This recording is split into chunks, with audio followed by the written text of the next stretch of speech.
Let's continue the what's next for the Texans conversation, but let's keep it logical. What's next for Houston moving forward? The bounce back journey starts now.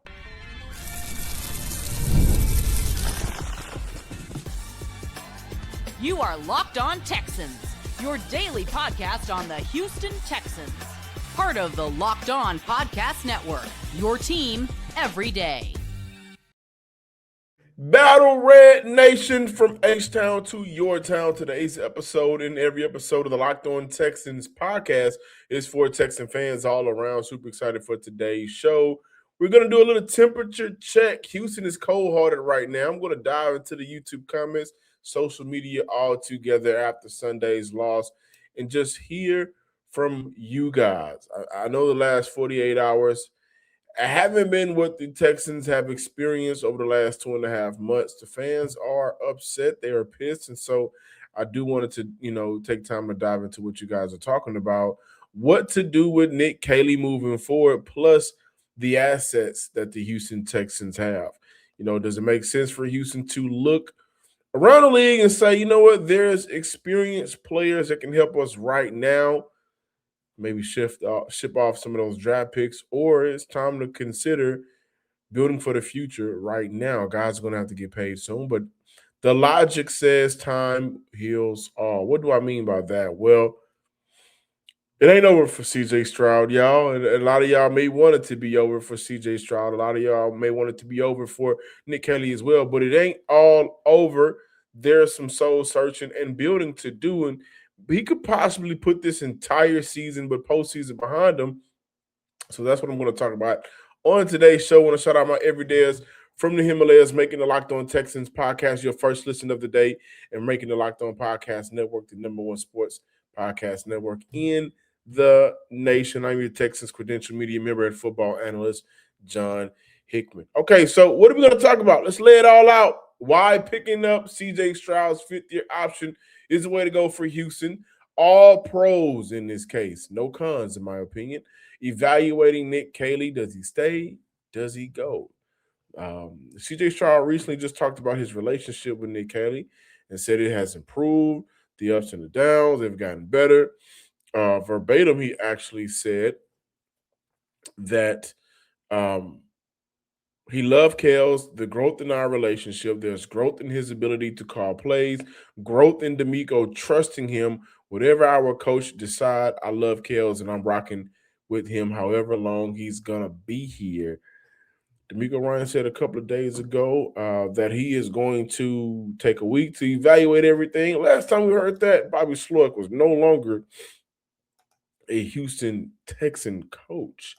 Also, we're going to talk about the draft capital being expendable or not. But obviously, the number one pro of it all is to give Houston leverage to explore different options without having a major commitment or burden. And this is in regards to CJ Stroud's fifth-year option. And really depending on how you look at things after this upcoming season, from a pure football perspective, Houston has to figure out if the current ceiling is worth what the floor presents, right? Good enough for the playoffs, not good enough for anything beyond the wild card round. And even worse, a possible QB that showed to be the driving force behind why that's the case. Now, that said, Houston has to be fair in their own assessment and admit they haven't done everything in their power to make Stroud's life easier. He's admitted to not being used to playing hero ball. I think that is a shot to how the structure of this team has been laid out over the past, let's say, 2 seasons, going back to year 2 under Bobby Slowick. So he says that he feels like he has to get used to not playing hero ball. That's we have to look at Houston's management or mismanagement altogether. And also from a financial standpoint, a fifth-year option gives Houston some flexibility on moving on if the lows continue to show and sink more than the highs. And it also puts Houston in a position where they have to use their resources to create a better environment. Stroud's fifth-year option would be worth $26.5 million. And so you look at that 26 compared to the 55, 60 million quarterback market, Houston would have a lot of opportunity to look around their roster, right? Okay, let's get some of these contracts restructured. Let's create more money for us over the next 2 seasons and maximize this 2-year window. I think the defense, when you look at the foundation of the defense, Daniil Hunter, at the very least, is coming back for one more year. Will Anderson's already under contract, and he'll probably get that major and mega extension soon after his playoff run. Derek Stingley under contract. Kamari Lassiter will be going into his 3rd year. Kalen Bullock as well. Like, the defense foundation is intact. I will see what Houston decides to do at linebacker with Azeez. He's up for an extension. I don't think that anybody is fully confident in Henry T taking over. But they got an opportunity to create space for themselves without backing themselves in the corner financially, and also from a football perspective, if this is the right way to go. If for any of you guys that may still be out there, it feels like, no, you need to get the extension done now. You don't want to risk Stroud having a monster season and holding that against Houston and possibly leaving. Well, they can always franchise tag him, but this is not like a Trevor Lawrence situation where you had to get the deal done with the quarterback because the quarterback was essentially the reason why the team is any good, right? If you look at the 2 years before Trevor Lawrence got his mega extension, the defensive rankings 12th and 17th. The 2 years for CJ Stroud, both top 5, and at one point this was the number 1 defense in the league until the very last week of the NFL season. So there's no rush.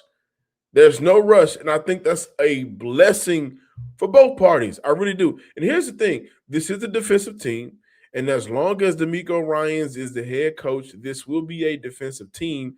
And sinking that quarterback market money into one player that isn't on the side of the ball, on his side of that ball, on the defensive side of the ball, limits resources that could be used in other spots on this team.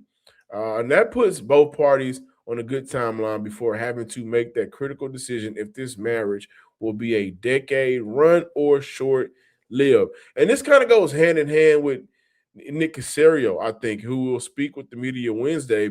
But I'll say this: when DeMeco takes this week to evaluate Caley, there's some things that need to be considered, right? And he was gift wrapped in offense without Tank Dell, Joe Mixon, no Larry Tunsil. Lincoln Tomlinson was a starter left guard for 5 or so weeks, and Houston opted to sign journeyman or wide receiver 5 and 6s in Braxton Berrios, Justin Watson.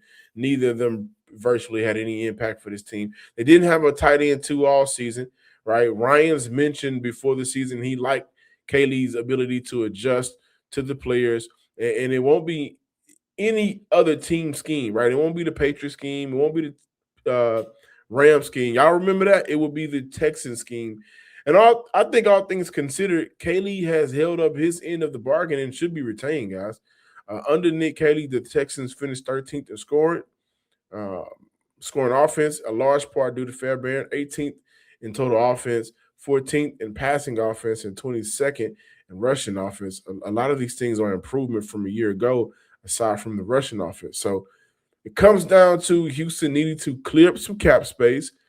They currently have roughly $4 million going into this offseason. Right now, they will absolutely make changes.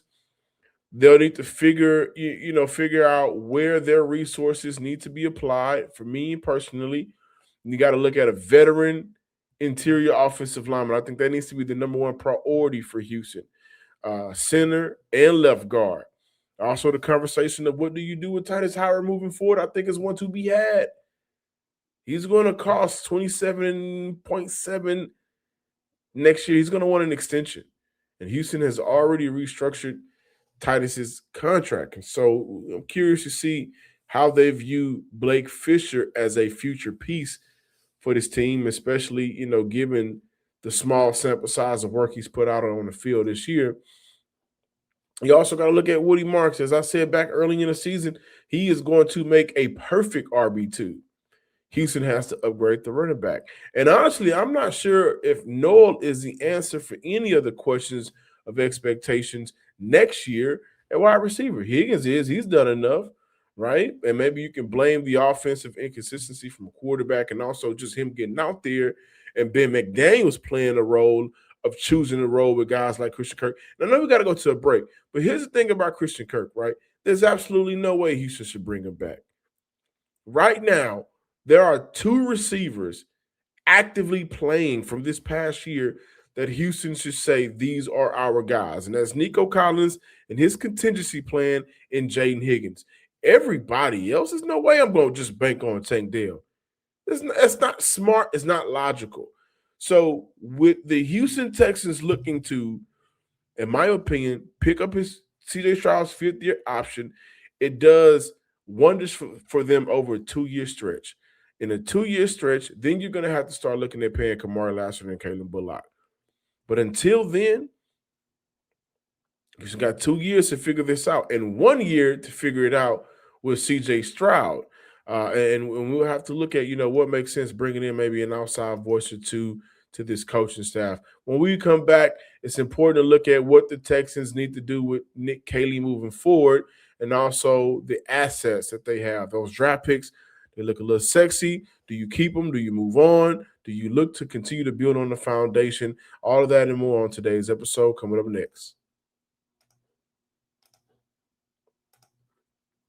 Before we dive into that conversation, it's important to let you guys know that kicking off the year feeling good is always the goal, right? And honestly, hydration is the easiest win. When I stay on top of it, my energy, my focus, and mood all level up. But let's be real, plain water doesn't always cut for some people, especially when you're grinding through long days, hitting the gym, or just trying to stay consistent with your health goals, big or small. That's where Drip Drop comes in. Doctor developed, fast proven hydration that helps your body and mind work better, think clearer, focus, better energy, elevated mood, even that fresh skin glow. I love that it uses a precise ratio of electrolytes and glucose for rapid absorption, delivering 3 times the electrolytes and half the sugar of leading sports drinks.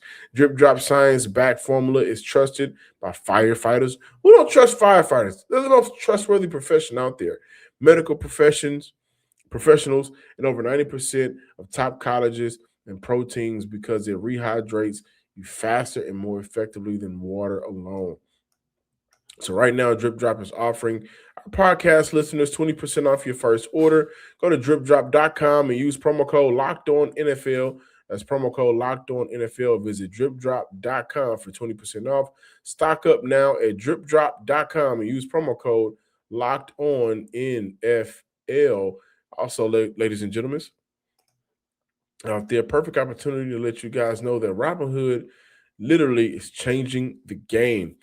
What if sports were treated like markets? Now you can put your sports IQ to work in real time with Robinhood prediction markets. It's not you against the house. No. It's you participating in a live market. You can buy or sell your positions live all game long. Use your sports knowledge in the moments that matter. Robinhood prediction markets changes the game. It gets people moving, and it moves the action forward. When you shift the momentum, you can shift with the momentum. You move at your own pace with Robinhood Market. I always knew the game, but I never had a dynamic way to apply that knowledge. Now I can actually take part live in a market powered by people. You're no longer just a spectator, play-by-play. You decide. Trade every play with Robinhood, now available across the U.S. Download the Robinhood app today. Again, download the Robinhood app now to begin. Welcome back, Locked On Texans listeners and viewers. So as we get into what's next for Houston, I think it's important to look at what to do with Nick Caley. There are some decisions that will be made for Houston, and I think they should not necessarily be tough. I think with what Nick Caley had to work with this year under the premise that he'd have more, and I think simply the more is the season-long, at least from a media standpoint, the season-long questions, debacle, search, whatever you want to call it. Where is Joe Mixon? Right, that was a problem. Listen, y'all remember that really bothered Houston media, and it also started to bother the coaching staff as well, because we just wanted to know we just wanted to know what was going on with Joe Mixon. So I think when I view Nick Caley and the job that he did this year, he did make a lot of adjustments and made it work with little. And I think that's important to call from. And it ain't gonna always be up to the offensive coordinator, guys, to save the quarterback or to save the offense. Sometimes the players on the field are just either not good enough or they're not executing. And if I'm Nick Caley, when I'm going to some of these meetings or conversations over the next week, I would bring up, Coach, when we executed, look at how we performed when the players didn't have penalties, when the quarterback was able to deliver on time, when we were able to run the ball effectively, when my offensive line and Cole Popovich and his unit finally got it together after the first 8 weeks of the season almost, it feels like when things actually worked and executed my way, what I'm asking for, look what we were able to do. And it was an improvement from the 2024 season. That being said, the question I have for you guys is draft capital expendable, and is there a developmental issue in Houston right now? Now, what I don't want Houston to do is make rash decisions. Take time, create a rehab plan, for both the offense and a retool plan for the defense, right? And I think when I say rehab process for the offense, how can we get you back to a place where you're functional again, fully functional, right? For a retool plan for the defense, are we able to retain some of these guys that made impact for us this year? Can we retain EJ Speed? Can we retain Tommy T, who probably has some, after this season, he's going to have some good PR. His agent all his agent got to do is say, look at the film. Can we retool some of the older guys? Or is it time to maybe retool those positions with younger players through the draft? Houston should not feel rushed to do anything. Both plans need to be clear by the time Houston gets to free agency and the draft time, right? And that leads me to, is the draft capital expendable for the right price? Depends on what's out there and how Houston views the free agent market compared to players that may be either on a team currently that may be disgruntled, right? Storing to A.J. Brown. Right, does Houston make a call to Philly about A.J. Brown? Remember, Houston has 2 second-round picks. The Houston Texans currently have 2 second-round picks and 2 fourth-round picks. And those picks could be used to either trade with another team trying to maybe move off of some of these players, and they may have their own rehab and retool plan, or maybe Houston views a player in this year's draft as extremely valuable and could move the needle. Personally, I don't view a player in the 2026 draft as a needle mover. Not at least good enough to trade up for.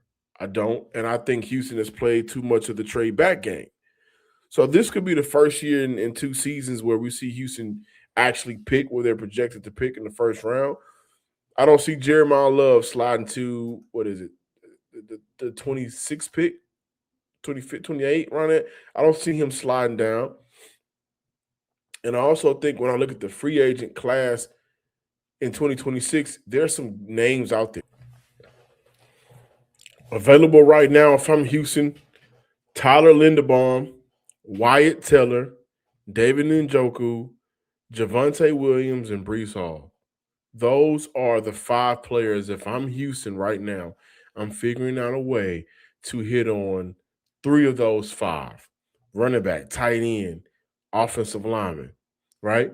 And it's also important, and we're going to talk a lot more, y'all obviously know that, we're going to talk a lot more into the draft and then free agency. Y'all know I love the draft and breaking down players, because while I don't believe this is a spectacular draft, exceptional draft, I think with certain teams, if you have a team that is already kind of grounded and the foundation is set already, a player can come into a situation and know the role. So for Houston, you look at your coaching staff and you look and see which coach on your staff do you feel can coach up a young player. And if that coach can't coach up a young player and get him over the hump, two things. Then in that position of need, you go out and try to find you a vet. That's number one, whether that be via trade or free agency. Number two, you look at if that coach can't coach up a player to be ready. Is that a developmental issue thing? Is that an issue in terms of what they're coaching? And if it is, it's time to move on. And that's a part of the assets, right? Because Houston is in a tricky spot right now. So when I look at tight ends coach Jake Moreland, Nick Caley coming over did a lot for the tight end unit from a standpoint of making sure that they were involved in the game plan. And it worked out for Dalton Schultz. Didn't work out for nobody else, whether it be injuries or just lack of production. And I think they really took two back-to-back hits with Brevin Jordan going out and then Cade Stover. But Cade Stover hadn't showed Houston anything in back-to-back seasons with Brevin Jordan going down to injury. That's tough. Do you look, if I'm the Houston Texans, the internal conversation, do they look to bring back Jake Moreland? Do they look to bring back Danny Barrett? I love Danny Barrett. I think he's done a good job. But the best version of what we've seen from a Houston Texans running back has been the established back in Joe Mixon. After that first year of Dameon Pierce, okay, you can make the argument that Dameon Pierce regressed and never caught on. You also can make the argument of look what Woody Marks were able to do this year. So is Danny Barrett a coach that you look to bring back? Those are important conversations that I think the Houston Texans need to have. And I'm also going to say this. If I'm the Houston Texans, I'm keeping an eye out on the following assistant coaches around the league. Some of these coaches are from the 49ers staff. Leonard Hankinson, wide receiver coach. Andrew Hayes Stoker, the assistant wide receiver coach. I've already stated that I think it's time for Houston to move on from Ben McDaniels. And the reason why I go to the 49ers staff, all year they've done a lot with a little. So imagine what either of those guys can do with more talent around them. Mike Lombardi, quarterback coach for San Fran. Jordan Salkin is also a wide receiver coach in the NFL. And if I'm the Houston Texans, I'm really keeping an eye on Mike Kafka. This is why I'm saying that before we go to the break. Kafka has no connections with none of the players here. There's no connection. He has a connection with you may not like this with New England, but that's only as a player. Mike Kafka has been around Andy Reid, Eric Bieniemy, Patrick Mahomes, that coaching staff from 2017 to 2021. And then he goes up to New York, becomes the offensive coordinator, and helps Brian Daboll revamp Daniel Jones and help that offense come together. And I think when we look at what the Houston Texans need right now, it's an outside voice that has no connection to the players, no connections to this team altogether, and a coach that has been around successful. Now, I'm not looking at my successful offenses and a coaching staff. Now, I'm not looking at Mike Kafka to be the offensive coordinator. But I think for Kafka right now, with everything that's transpired in New York over the past couple of years, this would be a perfect situation here in Houston for him to come on as an offensive assistant in a senior role and help bring along Nick Caley. When we come back, I'm going to dive into the temperature check. Houston is a little cold-hearted right now towards their quarterback. Will the feeling end soon, or is CJ, back against the wall? He's going to have to put up or shut up. We're going to talk about that to close out today's show. Diving into that conversation is going to be fun, but first, let me let you guys know about FanDuel, officially in playoff mode. Every game day during the NFL playoffs, FanDuel is giving customers even more ways to get in on the action because right now, every NFL game day, FanDuel users get a Profit Boost Pack waiting for them inside of the App Store. Open the Profit Boost Pack first thing on game day and see what boost you want to apply Every play feels bigger, and the boosts make your bets feel that way too. You make your picks, then apply your profit boost to go after an even bigger payout while the playoffs are rolling. Visit FanDuel, an official sportsbook partner of the NFL, and grab your profit boost pack every NFL game day. And along with that, ladies and gentlemen, I think it's important to let all of my workers out there, my professionals out there know about Indeed. If you've ever hired someone who looked good on paper but wasn't the right fit, you know how important that is and how important it is to get it right the next time. When you want candidates who truly match what you're looking for, trust Indeed sponsors jobs. Hiring Indeed is all you need. Stop struggling to get your job post seen on other sites. Indeed sponsored jobs put your post at the top of the page and help you reach the right candidates faster. Sponsored jobs boost your post to the people who are the best match for your role, and that makes a real difference. According to Indeed data, sponsored job posts directly on Indeed are 90% more likely to report a hire than non-sponsored jobs. Spend time reviewing candidates who check all your boxes with less stress, less time, and more results. Using Indeed sponsored jobs, listeners of the show get a $75 sponsored job credit to help you give your job the premium placement it deserves at Indeed.com/locked on.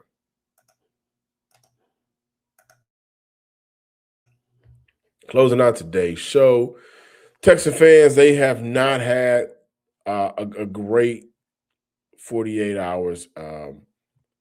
It's been tough. It's been rough. And like I mentioned, there's not a lot of people in the city of Houston that believes in their quarterback right now. And Stroud is in a position where he is going to have to prove it.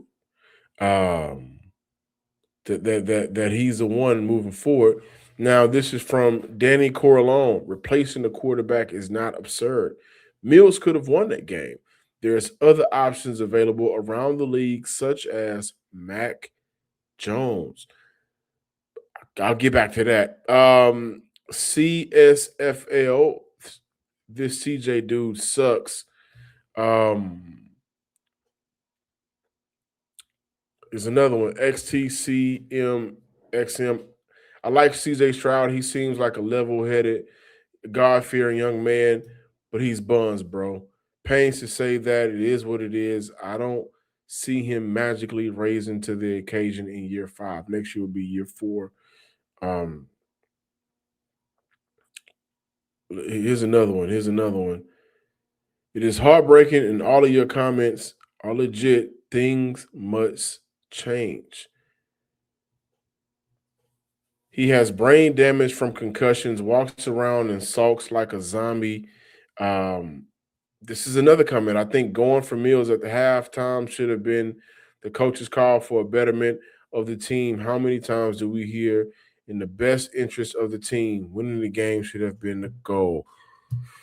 Big Orange Network, he can't read defenses or run a 2-minute offense. Do not give this guy another start. People are out. Like, I have never seen advocacy of a backup quarterback. Like Davis Mills, by the way, who's not a bad backup quarterback. He went 3-0 this year. But the fans that are calling for Davis Mills in 2025, 2026, those are the same fans in 2022, 2021 that was ready to move on from Davis Mills. And he's still here. And those guys remember some of those plays. Like, remember, Nico Collins had Davis Mills for 2 years, and he looked like he was going to be out the league, right? Against CJ Stroud, he's a 1,000-yard receiver. Houston is cold-hearted right now to their quarterback. The memes are out there, the videos, the way that people are talking right now about their quarterback. And what's so funny is they won't even acknowledge Stroud as their quarterback. Like, I kind of wonder what the psyche of this young man is right now. CJ Stroud, who's won 3 playoff games, more than Kyler Murray, more than Justin Herbert, more than Dak Prescott, more than, I think, maybe Sam Darnold now, more than Kirk Cousins, more than a lot of people. He's won 3 playoff games for the city of Houston. He's lost 3 playoff games. It's not that he lost, though, guys. I think for a lot of people, is how he went down. He didn't go down swinging in the opinions of many people. And what you put on tape is what people take in. People want a leader. People want somebody that's going to fight. People want a galvanizer. People want somebody that's going to be on the sideline and making sure that everybody on that sideline knows, hey, it's going to be okay because you got me and I got you. But it felt like everybody got each other but CJ Stroud having them. And in the end, that has bled over to the fan base in the city of Houston. And I wonder what he plans to do about it. This could very well be a situation where Stroud goes to his agent, and I'm not putting this out there. I'm only speculating. But it's happened before.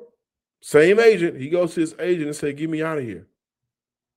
I don't like it here. I don't like the city. I don't like the state. I don't like what they've done with me in the front office. You know, they didn't give me no weapons. And this will be coming from a quarterback that has played with, at one time, Garrett Wilson, Olave, JSN, Marvin Harrison, and what they do at Ohio State in terms of being able to protect their quarterback. Like, that's what he's coming from, which is a big reason why I think Houston needs to move on from Gerard Johnson, because whatever they worked on at Ohio State, he brought that with him to the NFL his rookie year. Since then, I think it's been whatever they've been coaching him up to do in their QB quarterback room. And it's been bad from a coaching standpoint. I think fans have every right to feel that way. This year's window was a window many don't experience, right? And it will end off being the year where this team will be remembered as the 2020 New York Jets team of the 09 season. Remember how great that defense was? Rex Ryan had them a number 1 defense in the league. Darrelle Revis, they were able to get after the quarterback. You didn't score a lot of points on them, the whole 9, right? But you remember where they fell short. They fell short at the quarterback position. Mark Sanchez, USC quarterback. Can't trust too many USC quarterbacks. Outside of Caleb Williams, he started at Oklahoma, so I don't know how much I'm going to give that to USC. Maybe just Lincoln Riley. Stroud is in a tough position, and I'm not sure what the process and the plan will be. Now, this young man is a fighter, but I don't think he's had to fight a battle in terms of football-wise, not life-wise, not personal, but football-wise, like this. And this is probably good he gets it out now and faces this adversity now. Comes back next year, 30 TDs, 4,000 yards, shuts everybody up, and we can all sing Kumbaya as he's the man again. Or by the trade deadline, people are looking at the Houston Texans like they need to make a move.